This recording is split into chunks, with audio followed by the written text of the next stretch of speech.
Di sini sudah ada kajian Asmaul Husna? Belum ya? Semoga nanti sudah ada ya. Jangan saya lagi Pak, saya udah 2 kali di sini. Ya. Nanti semoga ada Ustadz mengkaji Asmaul Husna, tapi dengan sanad yang nyambung, bukan dibuat-buat. Ya. Cari ahli zikir yang memang kolbunya dipenuhi dengan nama Allah Subhanahu Wa Taala. Maka saat dia membaca nama Allah, itu membuat kita bergetar semua. Minimal membuat kita tenang, tertarik menjadinya. Ya, semoga ada nanti. Supaya negeri ini, masjid ini diberkahi oleh Allah Subhanahu Wa Taala. Dan masuk ke dalam hadis, man ahsaha dakhalal jannah. Siapa yang mengihsa'nya, mempelajarinya, mengulang-ulangnya, membacanya, mengurainya, mendalaminya, meresapinya, pasti dia masuk surga. Maka masuk surga itu maharnya adalah berapa nama Allah masuk ke dalam kolbu. Berapa nama Allah mengalir di tubuh ini. Sebanyak itulah hak kita di surga Allah Subhanahu Wa Ta'ala. Mau Pak masuk surga? Gampang toh? Udah 2 jalannya pagi ini. Satu la ilaha illallah, yang kedua Asmaul Husna. Asmaul Husna itu enggak mesti dibaca semua. Bapak lagi pengen Rahman Rahim, ambil. Saya lagi ingin memahami bagaimana Allah memberi rezeki. Baca ya Razzaq, ya Razzaq. Itu boleh juga. Maka orang yang sudah faham, mengenal dan meyakini Allah itu siapa, dia tidak akan ragu dalam berdoa, tidak perlu cari bukti dalam berkeyakinan. Orang cari bukti gurunya benar atau tidak, maka dia kasih ujian. Sopan enggak murid nguji guru? Enggak. Apalagi nguji Allah. Tapi karena Allah Subhanahu Wa Ta'ala maha pengertian, Allah maklum. Zatnya Allah tidak bisa dicapai dengan pandangan. Bahkan dengan kolbu pun tidak bisa dicapai, Pak. Kolbu hanya bisa merasakan nama dan sifatnya.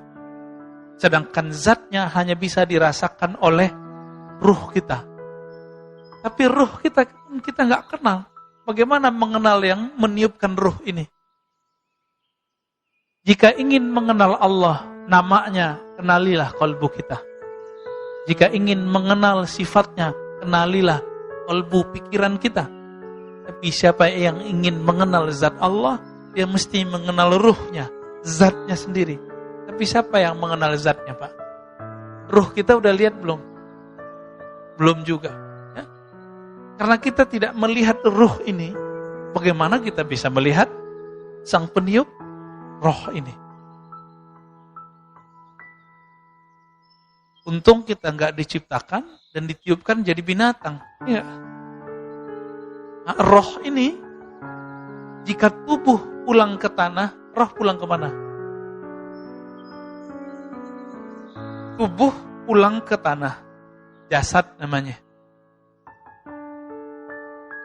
Yang punya ambisi itu siapa? Namanya nafs. Kita sebut bahasa Indonesia nafsu. Tapi nafsu bahasa Indonesia itu konotasinya jelek. Nafs bahasa Arab artinya jiwa. Nah, jiwa itu pergi kemana? Nah, jiwa kita yang masuk ke alam kubur, Pak. Jiwa kita yang nanti ke padang mahsyar. Jiwa kita itu nanti yang disiksa di dalam neraka. Roh kemana? Berarti ada unsur lain di dalam diri ini. Roh itu tiupan Allah. Maka dia mestinya pulang kepada Allah. Sebagaimana tanah pulang ke tanah. Ini Pak Mirwan pernah marah gak, Pak? Rasanya panas gak? Kenapa panas? Emang ada apa? Ada api di dalam? Enggak ada. Kenapa kita bisa panas? Ternyata di Quran ada bahan dari tubuh kita ini disebut dengan salsal kal-fakhar. Jadi tanah liat yang dibakar. Mirip-mirip seperti tanah apa yang buat rumah kita ini, Pak? Nah, bata itu kan dibakar. Jadi ada tanah humus, tanah hitam, ada tanah ini, ada tanah itu. Karena di tubuh ini lengkap semua bahan itu, maka ada unsur panas dalam tubuh ini. ditambah dengan makanan yang dibakar, makanan yang digoreng, ya, yang ahli masak nih. Dan itu energi pindah ke makanan. Itu kita makan, Pak. Oleh karena itu Nabi SAW kalau makan itu nunggu adem dikit. Supaya energi panasnya tidak pindah ke dalam badan. Bukan cocok logi, Pak. Emang begitu hadisnya. Ya? Dan Nabi mengatakan, makanan yang tidak panas itu berkah. Hangat boleh, panas jangan. Dan benar, kita bertemu orang umur 80-an, giginya belum banyak yang rontok. Saya tanya, apa alasannya, apa pengalaman Bapak ini, kok gigi masih utuh-utuh aja nih?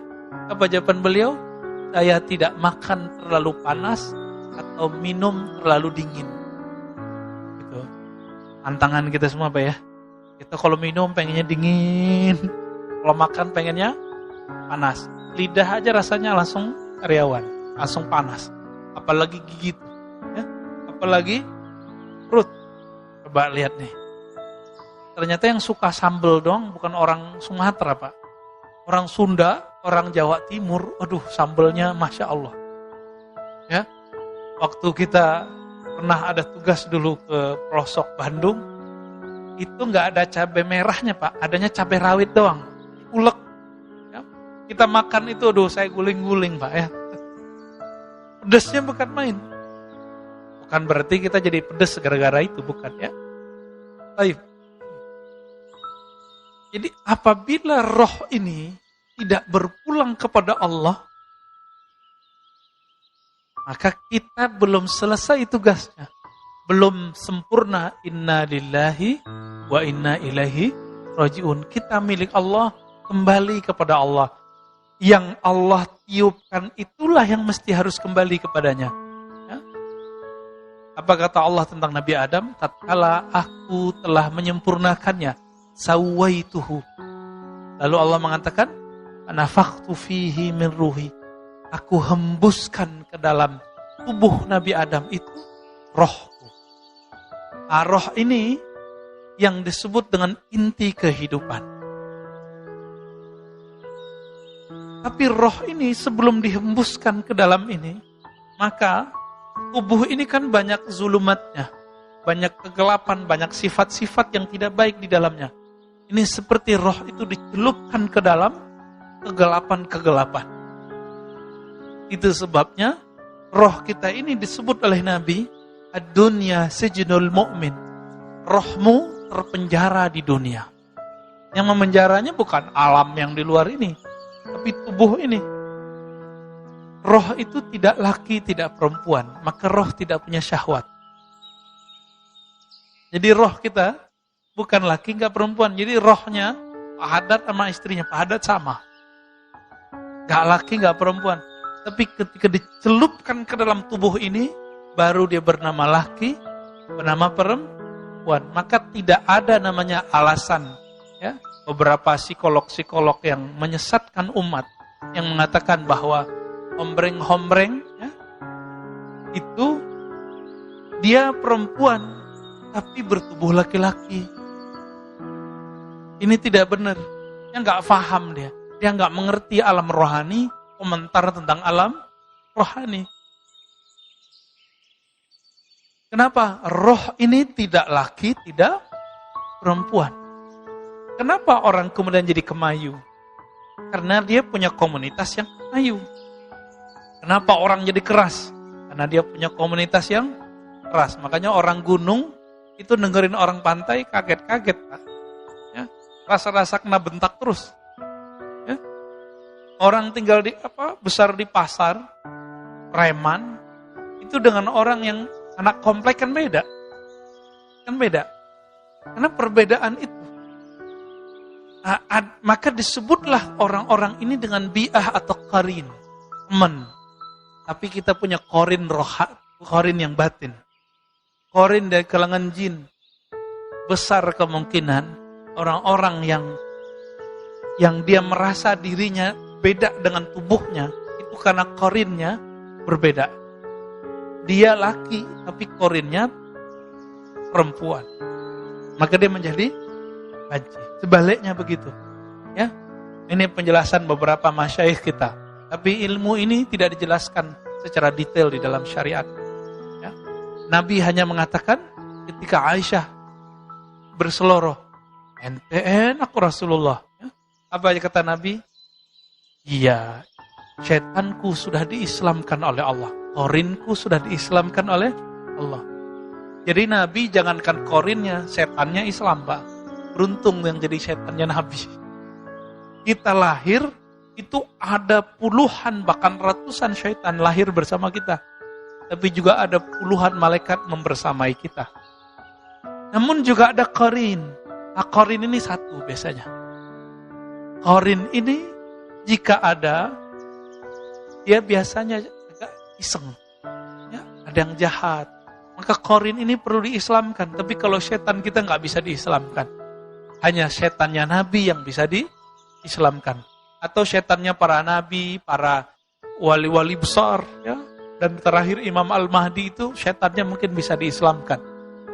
Tapi setan kita nggak bisa diislamkan. Maka bagaimana caranya supaya kita tidak diganggu oleh setan itu? Kembali ke ilmu yang paling rendah tadi. Ya, la ilaha illallah. Apa kata Allah dalam hadis qudsi? Hadisnya hasan li ghairihi. Hasan karena ada riwayat lain. La ilaha illallah hisni. La ilaha illallah itu adalah bentengku. Siapa yang masuk ke dalam bentengku, dia aman dari gangguan-gangguanku. Nah, maka hari ini jika ingin dijaga Allah dari syaitan, silakan baca la ilaha illallah. Jika enggak sanggup 100, 10. Tapi 10-nya lengkap. La ilaha illallah wahdahu la syarikalah, lahul mulku wa lahul hamdu wa huwa ala kulli syai'in qadir. Berapa kali? 10 kali.